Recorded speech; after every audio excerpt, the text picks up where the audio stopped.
cada uno de ustedes. Les saluda su hermano y amigo, el pastor Melesio Valverde, aquí con otro podcast más. Así que gracias por estar conectado al canal de YouTube Melesio Valverde, por estar activado esa campanita y por estar pendiente de lo que estamos sacando el día de hoy. Hoy quiero compartir con ustedes un tiempo muy especial con un pastor amigo de la casa, apóstol, ¿no? Pastor con el cual confiamos mucho, amamos mucho, y por lo tanto quiero presentarle a ustedes al pastor Pablo Celi. Pastor. Qué gusto, gracias mi pastor Melesio. Un gusto igual a todas las personas que nos están viendo a través del podcast. Va a estar muy interesante y sí, gracias por la invitación.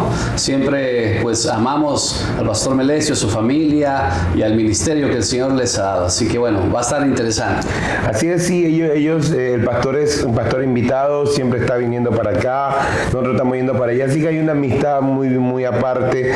Pero hoy queremos conocer un poco más acerca de la vida pastoral, por eso este tema se llama Conversación entre Pastores, donde realmente queremos dar a conocer la vida del pastor. Porque pastor, muchos piensan que la vida pastoral es fácil, piensan que es de coger los diezmos e irse. Ojalá, ¿verdad? Ojalá fuera, ¿no? Sí, la verdad es que la vida pastoral es una vida súper interesante y también es súper extrema en muchas cosas. De hecho, bueno, Barna, que es uno de los estudiosos allá en Estados, que hace muchas encuestas, dice que la vida pastoral y el oficio pastoral es uno de los más peligrosos que hay. Y eso es definitivo, ¿no? Sí, porque he escuchado de acuerdo a algunas estadísticas que la mayoría de los pastores, no la mayoría, pero gran parte de los pastores terminan infartándose por mucha carga que tienen. Pero sin embargo la gente tiene la idea loca, el pensamiento de que ser pastor es como que viene, lleva los diezmos y te hace plata y te va.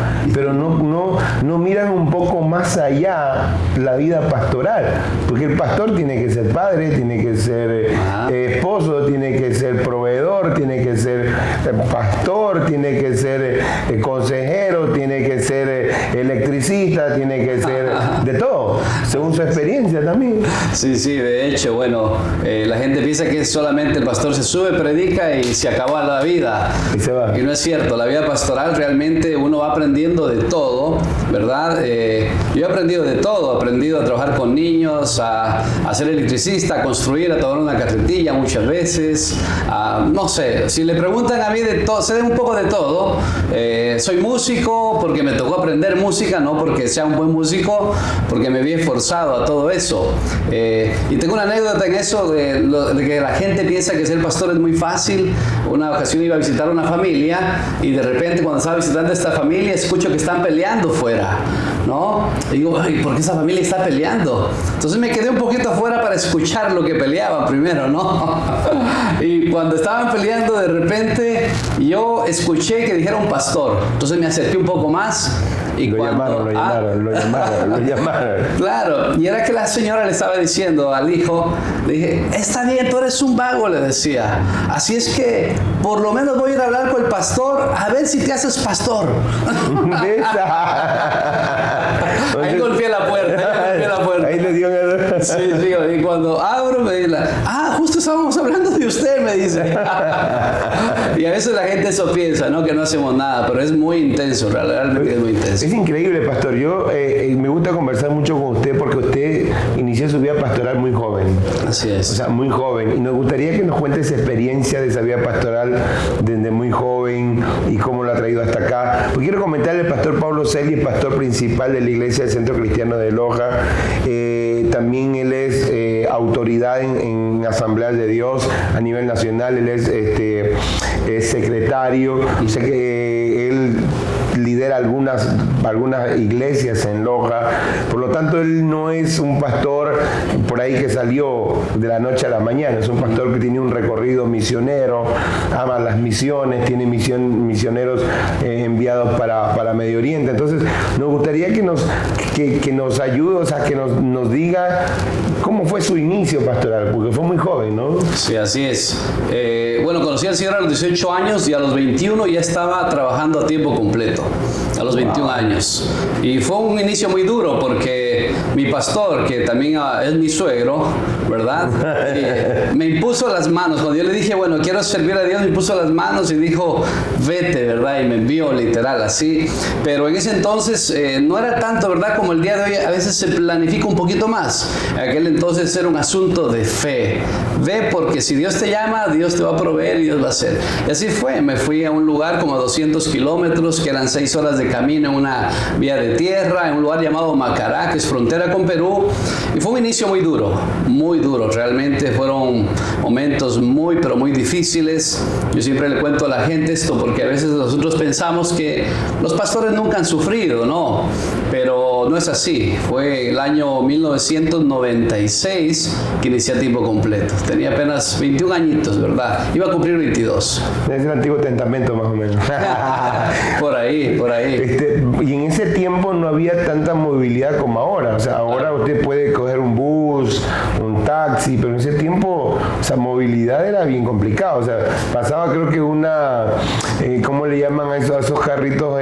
Una chiva. Echar la chiva, y creo que pasaba la chiva una vez al día o 2 veces al día. Entonces, bien complicado. Entonces, la gente eso muchas veces no entiende, porque al verlo a usted en la iglesia que hoy tiene, predicando, piensa que ese es el pastorado. El pastorado fue muy atrás. O sea, de ahí usted salió a seguir trabajando. Cuéntenos aquello. Claro, claro. De ahí estuve 2 años y medio trabajando en Macará. Como te compartía mi querido pastor Melesio, fue una escuela muy importante, porque parte también, ¿verdad?, de esto de servir al Señor. Yo creo que Dios nos mete por procesos. Yo vengo de una familia donde no había sufrido nunca económicamente ni nada de eso. Tenía todo lo que necesitaba. Y cuando comencé el ministerio, y eso es curioso porque escuchaba a los pastores decir, Dios me proveyó esto, me dio aquello, me golpearon la puerta y me dieron. Y yo decía, algún día yo quiero vivir eso. E hice una oración un poco torpe. Bueno, muy torpe. Y uno tiene que cuidarse de esas oraciones que hace. Le dije al Señor, Señor, yo quisiera sufrir por tu obra. ¿Ves? Y eso, el Señor dice, aquí está, mijito. Aquí está. Y comencé a pasar necesidades tremendas, ¿verdad? Yo siempre cuento acerca de un día estaba en Macará, en fenómeno del niño, llegaba como 40 grados, ¿verdad? Yo vengo del Loja, que es 18 grados a 40 grados, me dolía la cabeza, había visitado un montón de gente iniciando el ministerio, y de repente yo llego a estar frente a un niño que está chupándose un helado. Y mientras se chupaba el helado el niño, yo lo veía del otro lado de la esquina, sentado en una grada, en una sombra, y yo decía, ¿cómo quisiera tener, verdad? En ese entonces sucres, no me acuerdo, 100 sucres, para poder comprarme el helado, y no los tenía. Y el niño por el helado, se derritía el helado, ¿verdad? Y yo estaba chupándolo con él en mi mente. Cuando yo me di cuenta, yo estaba estirando mis labios para chupar, pero era todo en mi mente. Esas necesidades tan tremendas, ¿verdad? Que para mí fue una escuela. Estuve 2 años y medio allá, ya me casé como al medio año, ¿verdad? Sufrimos juntos con mi esposa. De ahí vinimos, el Señor nos trajo nuevamente a Loja, y ha sido un recorrido interesante, y le doy gracias a Dios por esas cosas también, ¿verdad? Porque me formaron también. Sí, yo creo que también, aunque la gente no entienda eso, o sea, la gente solamente ve lo actual. Y ve lo actual, ve que usted está parado en una plataforma, de repente una pantalla, ve la cantidad de gente que entra. Entonces la gente piensa, este de aquí está acá por llevarse los diezmos.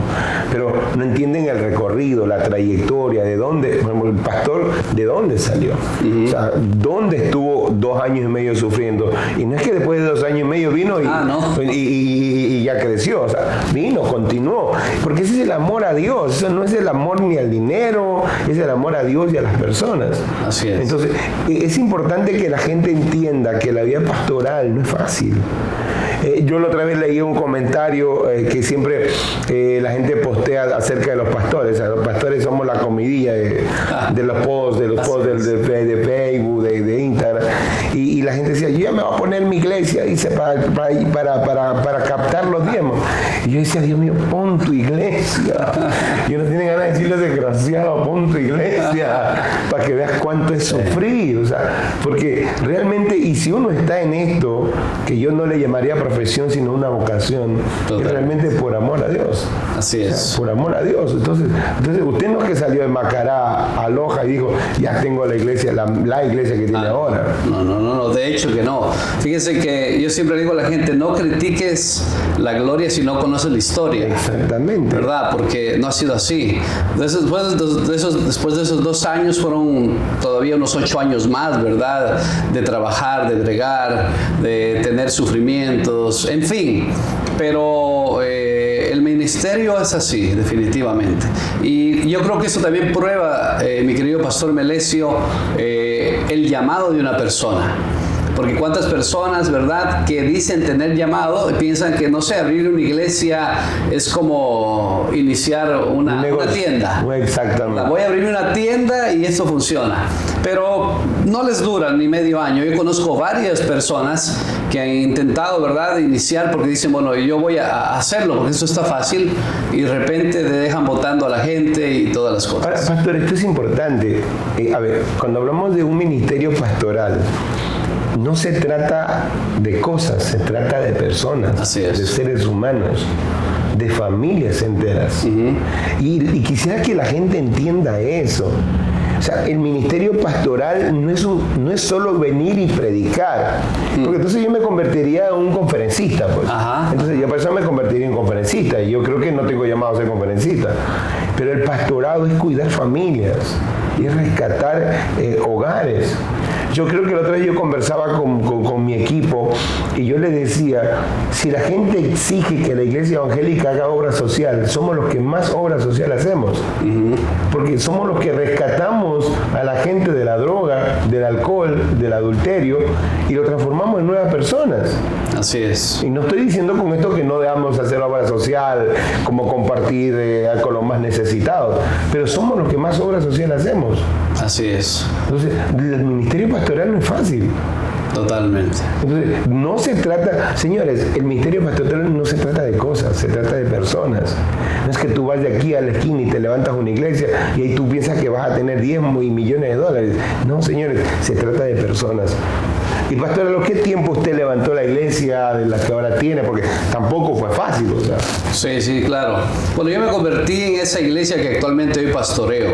Había un misionero americano llamado Ricardo Ellis que ya está en la presencia del Señor, con quien conocí al Señor, y luego regresé realmente a trabajar en otra iglesia de Asambleas de Dios, y por cosas de la vida, eso sería largo contarlo, estoy actualmente, digamos así, por ayudar a un amigo presbítero o a una autoridad, estoy actualmente en esa iglesia. Yo no quería estar en el lugar donde estoy.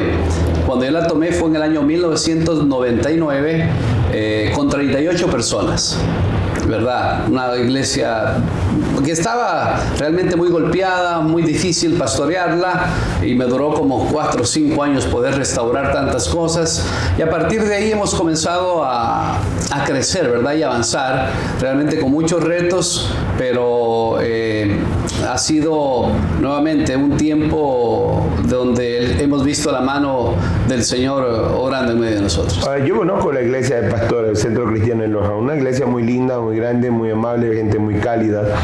A pesar de que la gente de la sierra a veces no son así como más, pero cuando yo voy para allá son muy cálidas. Sí. Bueno, lo aman usted, pastor, allá. Yo le digo que él es el copastor de allá, ¿no? Es el pastor asistente allá, porque cuando va todo el mundo está en la expectativa. Sí, entonces, pero qué importante es que usted logró desarrollar ese ministerio, porque también tiene iglesias hijas, o sea, también tiene iglesias a nivel de Loja, la provincia de Loja. ¿Y eso cómo lo logró? O sea, porque tampoco fue fácil eso. Sí, claro. El abrir nuevas obras realmente que es un reto, ¿verdad? Sobre todo en la provincia de Loja, es una provincia muy extensa, tenemos iglesias a 200 kilómetros lejos de nosotros, o sea, no es un cosito ahí pequeñito. somos 12 iglesias actualmente, realmente que hemos desarrollado, y una por una, ¿verdad? Iniciando, la última que hemos iniciado personalmente fue una iglesia en Zamora, y lo que hacemos es viajar al lugar. Comenzamos con grupos pequeños, con hogares de bendición, ¿verdad? ¿Qué es la clave? Casas de bendición. Casa de bendición, ¿verdad? Ustedes le llaman hogares de bendición, nosotros llamamos casas de bendición. Casa de bendición. Comenzamos con casas de bendición y cuando tenemos 2 o 3 comenzamos a unirlas y hemos comenzado ya una obra ya. Y lo lindo de esto es impulsar que no solamente sea esa nueva obra, sino que esas nuevas obras, ahora estamos en ese proceso, puedan abrir otras nuevas obras. Así que ya somos abuelos también, ¿no? También, qué bien. Ajá, ya una iglesia hija que iniciamos ahí en Loja. Cuando es en la ciudad de Loja, lo que hacemos es multiplicar la iglesia, así como multiplicamos una casa de bendición, multiplicamos la iglesia igual, con pastor, con todo lo necesario, y esta ya inició otra en Saraguro, y otra que tenemos en Saruma, inició otra en Pacha, y ahí vamos, ¿verdad?, en el proceso de multiplicación. Sí, cuando usted me habla, bueno, los procesos son distintos, definitivamente. O sea, al llamar pastorado, los procesos son distintos. Bueno, a mí también me pasó lo mismo, cuando el pastor me llamó al pastorado. Bueno, nosotros teníamos una casa de bendición, en un garaje y una casa, y de repente eso comenzó a crecer y teníamos como 43 personas. Y yo le hablé a mi pastor, ¿verdad? El pastor Francisco. Y el pastor dijo, listo, levantamos una iglesia así. Levantamos una iglesia. Y listo, me llamó un día como parado toda la mañana, como 5 servicios ahí, orando por mí, y vaya. Ajá. Y vaya, se acabó, vaya. Usted vea cómo levanta, cómo hace, como todo. Entonces pudimos levantar esta iglesia y me di cuenta que el proceso no es fácil. Ajá. Fue difícil. Y yo tenía un liderazgo en el centro evangelístico. Tenía un liderazgo de jóvenes, tenemos como alrededor de 200 jóvenes, 300 jóvenes. Pero cuando yo me vengo a pastorear acá, lo primero que le digo a los jóvenes, no quiero a ninguno que se venga conmigo. Yo quiero gente nueva. Ajá. Y así fue, gracias a Dios nos ganamos gente nueva, crecimos, y hoy somos lo que somos, estamos aquí Peniel, al sur de la ciudad de Guayaquil. Y hemos crecido, gracias por la gracia y la misericordia de Dios, hemos crecido. Pero quiero decirles, señores, que el ministerio pastoral no es fácil. No pensemos enseguida que pastor es dinero. O sea, ese es un pensamiento que a veces ya llega a molestar. No, pastor es dinero, no. Pastores, usted cuando escuche de pastores, es la labor más loable que puede hacer una persona. Total. Porque está salvando vidas, rescatando vidas, porque está trabajando con familias. Uno cuando se alegra mucho cuando uno ve familias restauradas, cuando usted se da cuenta que hay una familia que se han quebrado por el adulterio, por la falta de finanzas, pero Dios ha trabajado en ellos, ha restaurado con ellos. Entonces usted se siente feliz por eso. Sí, es nuestra labor. Y de hecho yo creo que a la sociedad le conviene tener esta clase de personas que somos los pastores. Y no es porque yo sea, porque al final eso es por la misericordia del Señor. Pero, por ejemplo, una nación, ¿verdad?, donde hay un pastor trabajando y restaurando una familia, yo que sé, lo restauró, ¿verdad?, lo rescató del alcohol. Esa persona comienza a ser un mejor padre, un mejor esposo. Los hijos comienzan a vivir en seguridad, comienzan a vivir, ¿verdad?, con otros valores también. Es decir, que le conviene realmente a la sociedad gente llamada por Dios, porque es una transformación total, ¿verdad? Y estoy totalmente de acuerdo con usted, pastor. De hecho, yo creo que dentro de nuestro país, o sea, si los presidentes, las autoridades, los asambleístas tuvieran otra visión, ellos deberían ser las personas que más apoyan a la iglesia cristiana. Ajá. Porque nosotros como iglesia cristiana nos metemos a los lugares que ni los policías se meten. Y aparte, de verdad, la gracia del Señor hace que las cosas funcionen. Y funcionen. Bueno, nosotros acá en Guayaquil tenemos casas de bendición por allá, cerca de la playita. O sea, tenemos por acá, por donde las papas queman. Ahí tenemos gente convertida.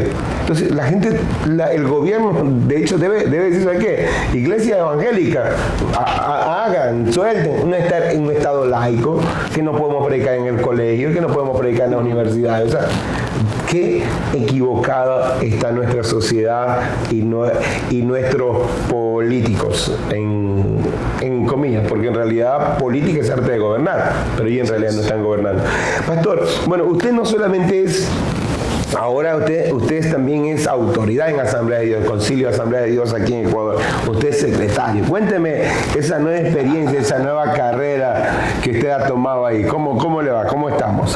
Sí, bueno, la verdad es que ha sido un reto el ser secretario nacional.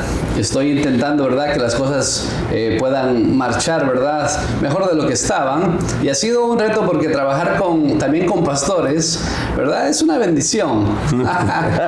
Pero digámoslo así, ¿verdad? Pastorear pastores, liderar líderes, liderar pura gente alfa, ¿no? Es totalmente un reto. Pero ha sido también un tiempo hermoso y bonito porque se puede conocer nuevas personas, se puede conocer, ¿verdad?, personas que tal vez una solamente los conocía de vista, ¿no? Quería comenzar a intimar con ellos y a mí me encanta eso, ¿verdad? Poder relacionarme, poder tener gente de quien aprendo mucho también, ¿no? Eso es lo que le iba a decir, un aprendizaje. Pues un aprendizaje constante, ¿verdad? Porque trabajar con personas nunca uno deja de aprender, totalmente. Ahora, yo me imagino que, yo recuerdo mi experiencia de que yo era presbítero de la zona acá de Distrito Costa, de la zona 10. Y qué bendición trabajar con 30 pastores. Ahora usted tiene que trabajar con más de 400. Sí. Cada uno tiene su particularidad y como le digo, los pastores normalmente son líderes en lo que hacen, ¿no? Claro. Entonces, trabajar con líderes es bonito. Y la verdad es que siempre yo he estado así, desde muy joven, aún siendo de 21 años y con todo, siempre trabajé con gente mayor, a mí todo el tiempo, y también siempre trabajé con pastores a mi alrededor. Es decir que, digamos, solamente ha ido creciendo un poco extendiéndose, ¿verdad?, el número, pero... O sea, usted siempre ha estado rodeado de pastores. Toda la vida rodeado de pastores, entonces, y liderando pastores. Entonces, es algo, creo que el Señor ha puesto eso también en mí. Eso es increíble, ¿sabes? Eso es increíble porque... Y bueno, como digo, definitivamente cada persona tiene su propio proceso, ¿no? Yo, en cambio, nunca estuve rodeado de pastores. O sea, siempre estuve rodeado de hermanos, de la fe, de gente laica, y cuando uno se levanta al ministerio pastoral y le hace falta ese estar rodeado de pastores para poder aprender de los otros pastores. Sí, totalmente. ¿Y saben qué? Pastor Valerio, perdón que le corten esta parte antes que me olvide, y es que es algo tal vez que vale la pena decirlo. A veces el ministerio pastoral es a veces muy solitario, ¿no? Porque las personas piensan que los pastores no necesitamos, ¿verdad? Muy buen punto. Porque nos ven tal vez como Superman, ¿no? En cierta forma no necesitan nada, piensan que no nos quebramos, piensan que no lloramos, piensan que no tenemos problemas, y eso no es así, ¿verdad? Y eso es muy importante. Entonces, rodearse de gente, ¿verdad? Y pastores amigos, gente que puedan también llevarlo adelante uno, ¿no? Y empujarlo un poco. ¿Sabe que esa partecita que usted acaba de tocar, pastor, es muy importante? Quiero que la gente sepa, nosotros los pastores somos seres humanos igual que ustedes. Tenemos los mismos problemas que ustedes, las mismas dificultades que ustedes. La diferencia es que predicamos al frente. Y el hecho de nosotros predicar, estar al frente en el púlpito, no nos hace invencibles, no nos hace Superman, no nos hace todopoderosos. Somos seres humanos delante de Dios igual que ustedes. Nos quebramos, lloramos, nos enfermamos, tenemos problemas financieros. Cuando no administramos bien la economía, tenemos problemas financieros. Entonces, no nos juzguen, no nos cataloguen sencillamente porque ustedes piensan. Ahora, una de las cosas también que yo creo, pastor, no sé qué opina usted, es que a veces también los pastores no nos mostramos vulnerables. Cuando hay pastores que cuando predican, parece que fueran los de Superman. De roca, pero nosotros cuando predicamos o ministramos, también de una u otra manera debemos presentarnos como vulnerables. Porque somos vulnerables. Sí. Y sabe que tal vez esa parte es la que bueno, venimos, digo, también creo que heredando un poco, ¿verdad? De la vieja guardia, en el aspecto de que las personas no se mostraban vulnerables, porque mostrarse vulnerables era como perder autoridad y cosas parecidas. Pero nosotros sabemos el día de hoy que para nada, más bien el ser como somos y mostrarnos como somos, lo que hace con la gente también es conectarnos más bien con ellos.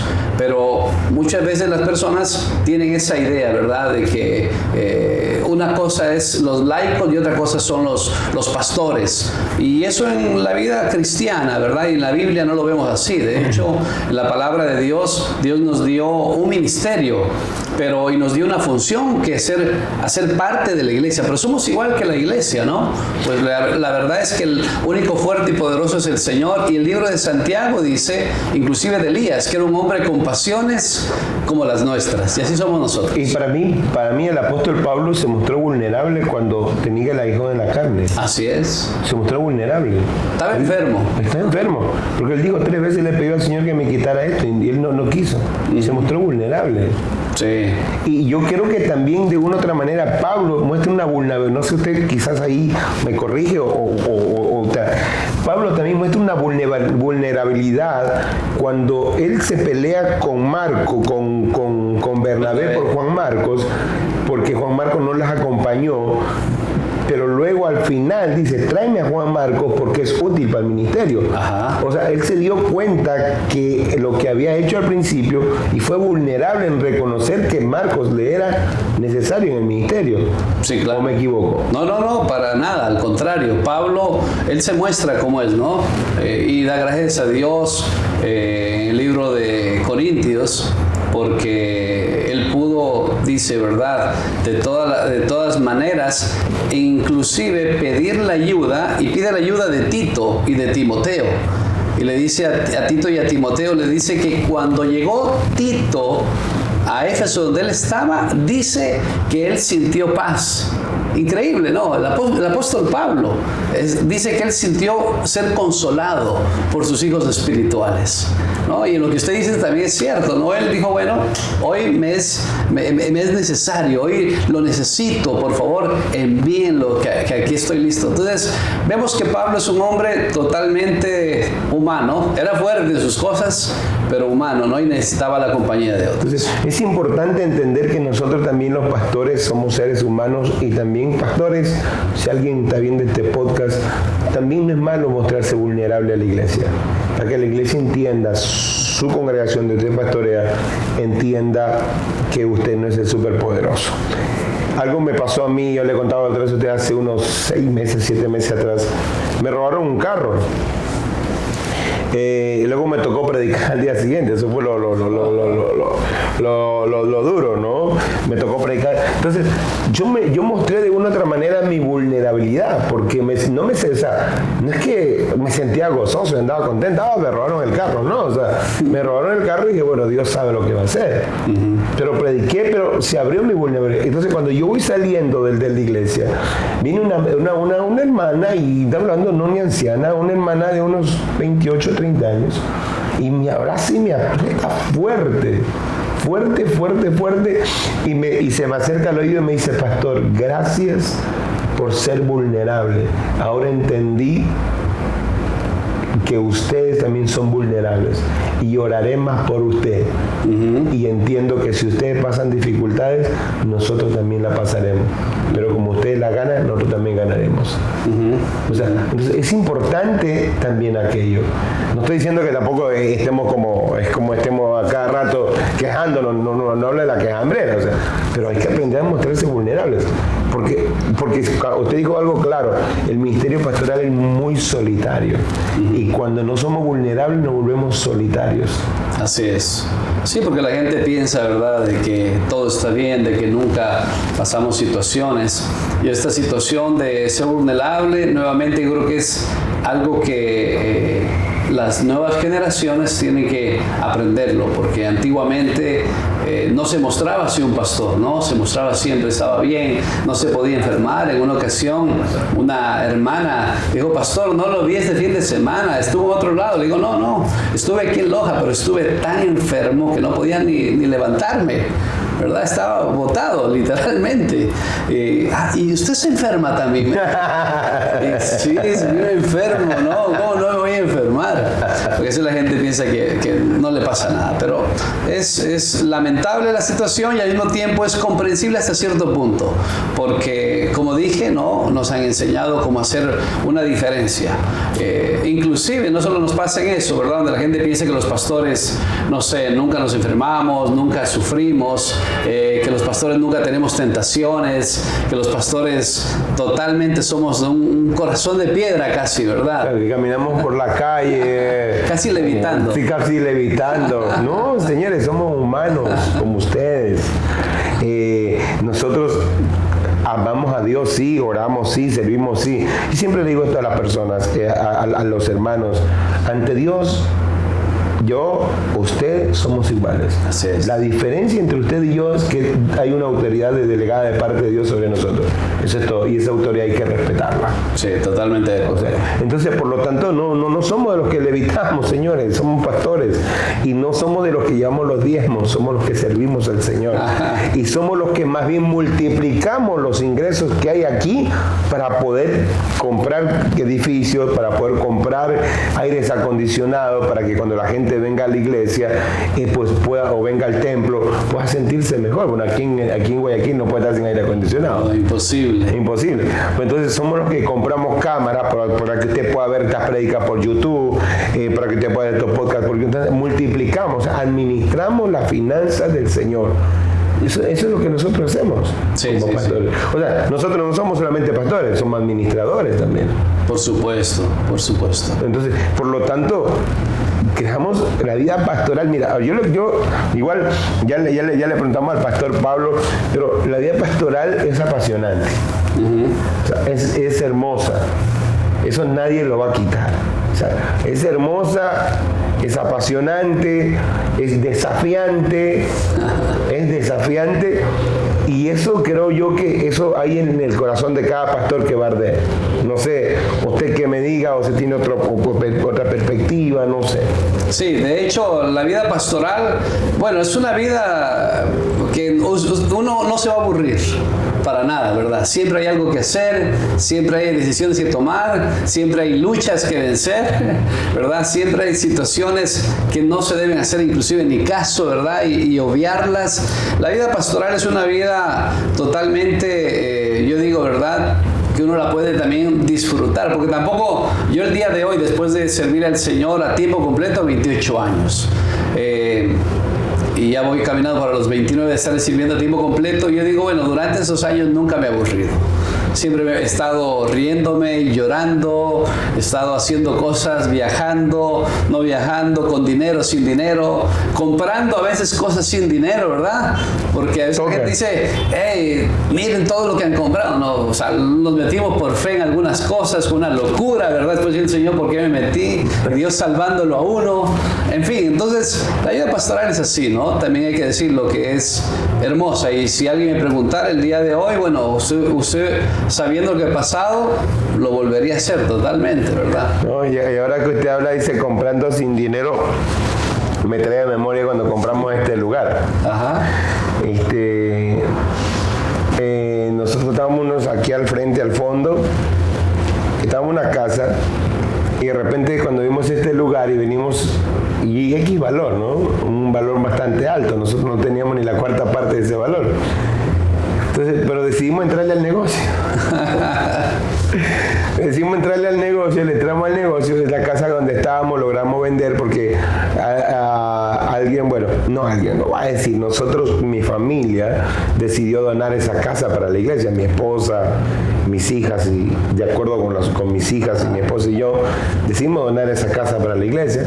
Y bueno, vendimos esa casa, pero no era ni la cuarta parte de lo que costaba aquí. Entonces negociamos comprar sin dinero. Sí. La gente eso no sabe. O sea, cuando llega acá la gente ve, wow, la pantalla, la silla, todo está bonito. Y este pastor ladrón. O sea, lo primero que digo, más lleva yo los diezmos. Pero no sabe cómo comenzó todo. En el mejor de los casos piensan que usted no ha puesto nada, que todo vino de Estados Unidos. Exactamente.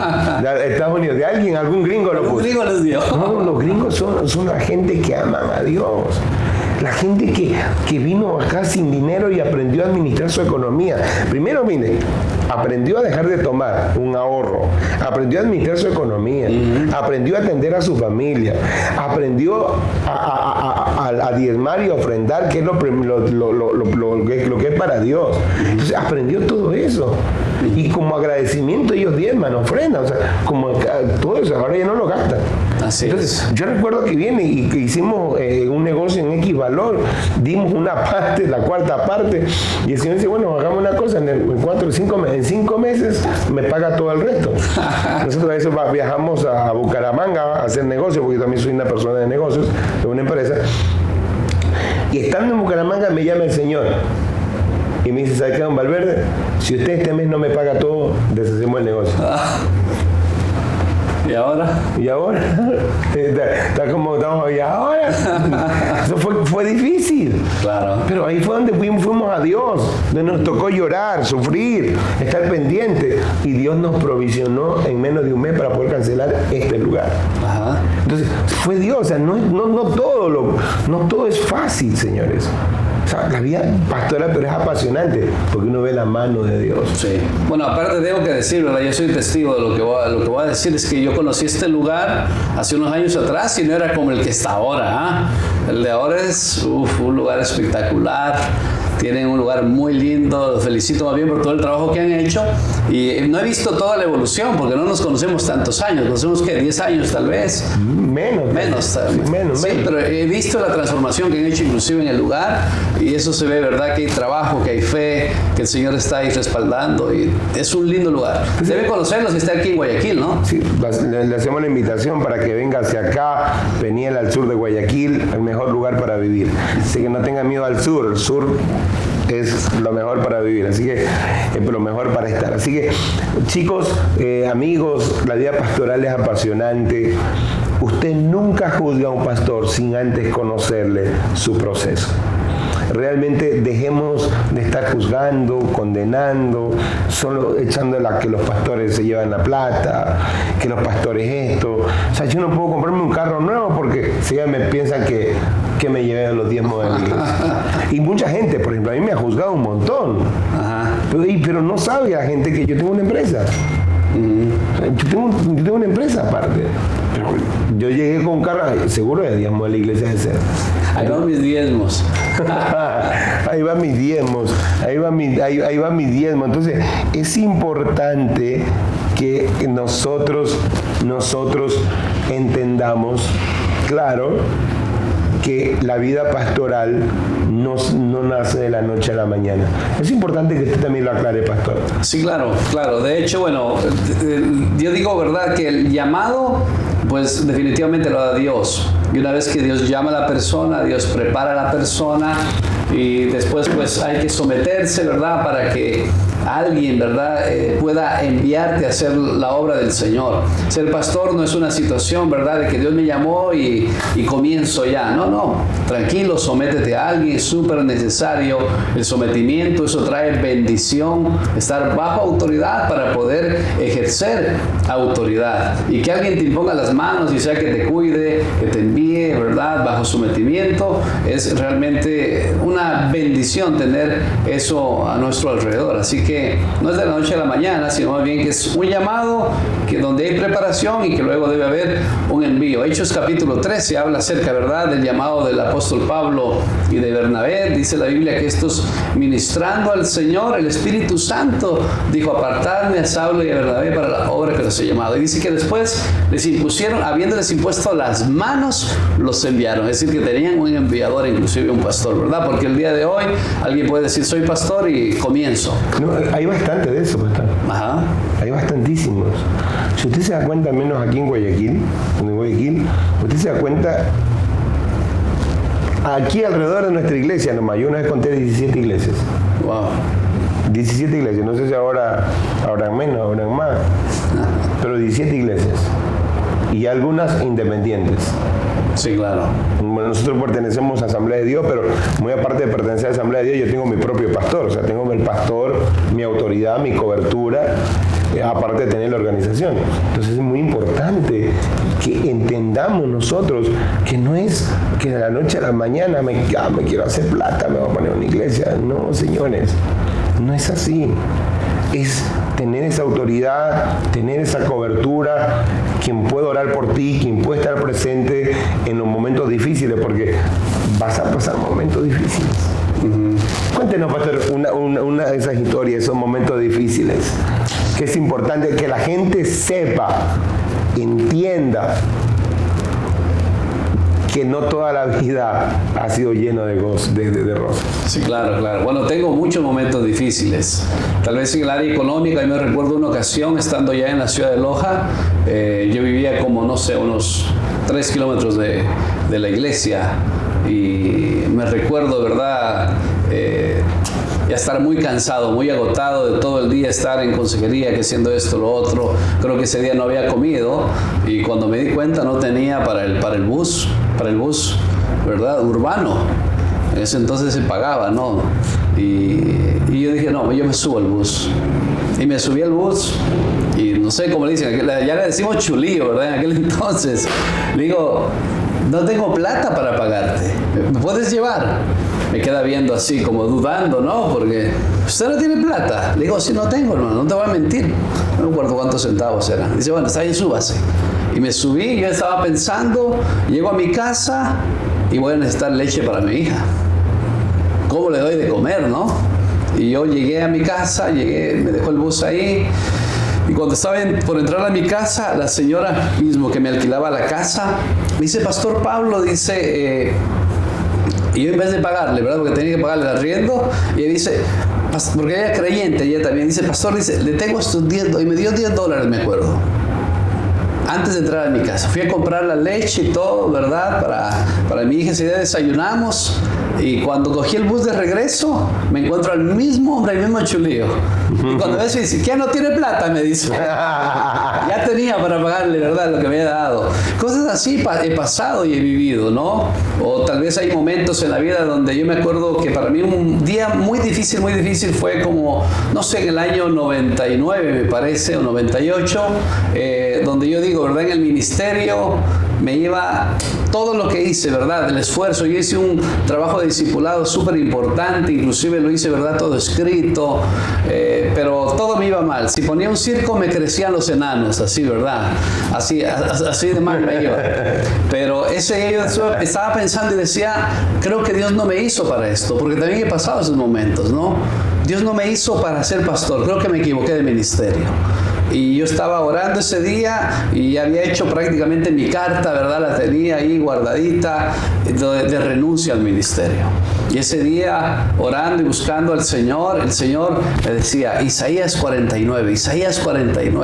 Y yo me peleaba, ¿verdad, Señor? Y aquí llorando, y sentí esa voz de Dios. Y cuando llegué a Isaías 49, fue impresionante, porque abro la Biblia y dice, porque yo le había dicho a Dios, Señor, en vano he trabajado para ti. ¿De qué sirve trabajar para ti? Y de repente me sale Isaías 49, mis mismas palabras. Tú has dicho, en vano he trabajado para ti, por demás está que he gastado mis fuerzas, pero tu trabajo está delante de mí. Y un verso anterior me encantó, porque ese verso lo prediqué ahora a los líderes. Dice, y yo te escogí, Israel, mi siervo, para mostrar mi gloria. Amén. O sea, eso fue una confirmación de que rompa la carta, entonces. Sí, la verdad es que ya la carta ya no la presenté más. Yo estaba ese día preparándome inclusive para decirle a mi esposa lo que iba a pasar, ¿verdad? Y Dios no me dejó, Y esos momentos difíciles nadie sabe. Claro, por supuesto. Nadie sabe. Yo recuerdo en el 2009, no había tenido mucho tiempo de haber conversado en la iglesia, ya estábamos acá, ya teníamos casi como unas 500 personas, y él me coge, nos fuimos a Bogotá con mi esposa, y en Bogotá me operaron del apéndice, pero después, o sea, en Bogotá, no hay mi esposa y yo, Bogotá, pues, y de repente nos toca ir y estaba en un hotel que estaba en el 4º piso, pero como yo me fui, me habían mandado al piso número 15. Y cuando yo subo al piso, ahora, operado yo no podía bajar, pues. Claro. Y cuando yo miraba alrededor y Bogotá es frío, esa vaina, los vidrios eran solo empañados. Me cogí una crisis de pánico. Cuando yo limpiaba el vidrio así, miraba hacia abajo, fue horrible. Y cuando yo me regreso acá, a Guayaquil ya después, me cogí una crisis de pánico, 12 noches sin poder dormir. 12 noches sin poder dormir. Fue horrible. Y yo me acuerdo que una vez le dije a mi esposa, hasta aquí llegué. Yo ya no voy a predicar más, hasta aquí llegué. Y eso nadie sabe. La gente piensa, bueno, le veo al pastor Meneses predicando con las pantallas ahí, todo eso. Pero yo tuve una esposa que me dijo, si hoy tú decides dejar de predicar, el diablo ha ganado la batalla.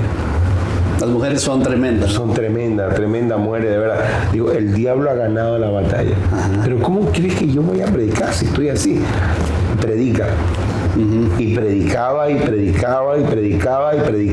Dios ahí pudo trabajar mucho en mi vida, en enseñarme muchas cosas. Entonces, la gente nadie sabe esas crisis. Sí, claro. De hecho, yo creo, el Señor me confirmó después de esa historia, esa semana yo tenía que venir a predicar acá en Guayaquil a un aniversario. Y cuando llegué, prediqué, bueno, todo estuvo muy bien. Salimos a comer con los pastores de esa iglesia y comienzan a contarme cosas los pastores. Y yo comienzo, ¿verdad?, a ministrarles y todo, porque yo dudaba de mi llamado pastoral, ¿no? Y de repente Dios comienza a hablarme dentro. Dice, mira, ¿por qué dudas de tu llamado pastoral si hasta a pastores pastoreas? Comienza a decirme, ¿no? Y de repente el pastor que está hablando conmigo al otro lado de la mesa y su esposa que está en un momento difícil me dice, pastor, dice, yo le quiero agradecer, dice, porque yo siento que usted me ha pastoreado. Fue como que otras cosas, ¿verdad? Lindo. Y la verdad eso fue como que algo que selló en mi vida, ¿verdad? Como cuando una carta está bien hecha y ya está sellada de un lado, después sellada de otro, ahí fue como que el Señor me dijo, listo, o sea, este es tu llamado y no veas cómo te va, si te va bien, te va mal, cumple el ministerio. Como un bálsamo. Sí, total. Un bálsamo, qué lindo. Qué lindo tiempo que estamos pasando acá con nuestro hermano, como nuestro pastor, a mi hermano, amigo de la casa, el pastor Pablo Celi. Gracias por estar acá. Pastor, para ir terminando, dos cosas. Primero, ¿qué le diría a aquellas personas que primero viven criticando a los pastores? Viven condenando a los pastores, que se llevan los diezmos, que se aprovechan de las ovejas. Y segundo, ¿qué le diría a aquellos pastores que quizás están dudando de su llamado? Quizás están diciendo, no sé si Dios me llamó o me llamé yo solo. Entonces, ¿qué le diría a usted motivándolos a que sigan adelante y a los otros pues que usted le dé una reflexión, una palabra? Claro. Bueno, primero aquellas personas, ¿verdad?, que pasan hablando de los pastores. Bueno, la palabra del Señor es muy clara en esta situación. Pues usted debe entender varias cosas. Primero es de que esto es un llamado de Dios, que a lo mejor algunos de nosotros, si hubiéramos tratado de escoger al inicio qué hacer de nuestra vida, si usted me pregunta a mí, yo me estuve preparando, ¿verdad?, para ser un ingeniero civil, para ser un licenciado en inglés. Al final soy administrador de empresas, pero pues muchos de nosotros ni pensábamos ser pastores. Es un llamado de Dios, y al usted criticar, ¿verdad?, y tal vez señalar a una persona que tiene llamado, pues usted está realmente, ¿sabes qué?, criticando de cierta forma lo que Dios ha hecho. Y en eso quiero decirle, ¿verdad?, que el apóstol Pablo, antes llamado Saulo, pues el mismo Señor, cuando este hombre llamado Saulo los buscaba para irse en contra de la iglesia, el Señor le dijo, dura cosa te dar cosas contra el aguijón, dura cosas golpearte contra el aguijón, pues no sea que estés luchando contra el Señor. Y nadie puede probar y decir si una una naranja está dulce o está agria si no la ha probado, ¿verdad? Así que más bien lo que debes hacer es orar por los pastores. Ora por los pastores, ¿verdad? Que en verdad son llamados. Me imagino también, como en todas las cosas, hay gente que no tiene, ¿verdad?, ese llamado y que, bueno, son personas a veces tal vez que han hecho quedar mal el nombre de pastor. Pero normalmente un pastor es una persona que ama, que busca el bien para los otros. Y aquellos pastores también que están pasando situaciones difíciles y que tienen el llamado de Dios, saben que el Señor los ha llamado, lo primero que te aconsejo es que busques a alguien. Si tú estás trabajando solo, no tienes una cobertura, busca a alguien a quien sujetarte, porque eso es muy, pero muy importante. La segunda cosa, hay un lema, ¿verdad?, que es súper importante, y es de que en el ministerio solito uno no funciona. Solo no vale la pena. Busca a alguien con quien hablar, busca a una persona con quien puedas compartir, comentar tu situación. Y si estás luchando, ¿verdad?, inclusive con tu llamado, pues busca a aquella persona que te inició en el llamado, ¿verdad? Y si tienes algo que sanar, sánalo y no dejes de luchar. Si el Señor te llamó, te aseguro también que el que llama te prepara, te envía y te respalda en todo lo que haces. Y así que adelante con la labor. Pues el éxito en el ministerio realmente es hacer la voluntad de Dios y cumplirla, ¿verdad? Como la palabra de Dios lo dice, esa voluntad que es buena, agradable y perfecta. Muy bien, gracias, Pastor Pablo. Quería decirles a cada una de las personas, mira, quiero decirte lo siguiente. Yo sé que quizás tú tengas mal ejemplo de algún pastor, que tú viste que algún pastor actuó mal de la forma que tú pensaste, pero por un pastor no vas a juzgar a todos los pastores. Aprende a conocer el corazón de los pastores. Por eso es tan importante que pertenezcas a una iglesia, que te congregues a una iglesia y conozcas al pastor. Por un pastor no juzgue a todos los pastores. Todos los pastores no somos iguales. Creo yo que cuando uno tiene el llamado a Dios, tiene el corazón de pastor, la vida apasionada por las almas, y lo que uno más desea es que las almas de las personas estén bien cuando tiene un llamado. Así que si tú has visto, porque yo sé que muchos van a decir, es que yo conozco un pastor, yo conocí, es más, ese fue mi pastor, puede serlo, pero no por él juzgues y condenes a todos los demás pastores, porque somos distintos, somos diferentes en todo aspecto de nuestra vida. Así que yo te motivo a que ames a Dios, acércate a Dios, busca a Dios y hace que Dios sea el que guía tu vida, tu corazón para siempre. Así que mi querido hermano, amigo, que estás viendo este podcast, quiero decirte, no te olvides de seguirnos, activar la campanita y pues compartir este video, que esto le va a ayudar a mucha gente. Y quiero terminar diciendo como siempre, acuérdate esto siempre, siempre, siempre. Dios jamás te obliga a hacer nada. Tú eres el que decide hasta el final. Dios te bendiga y Dios te guarde y nos vemos en el siguiente podcast. Chao.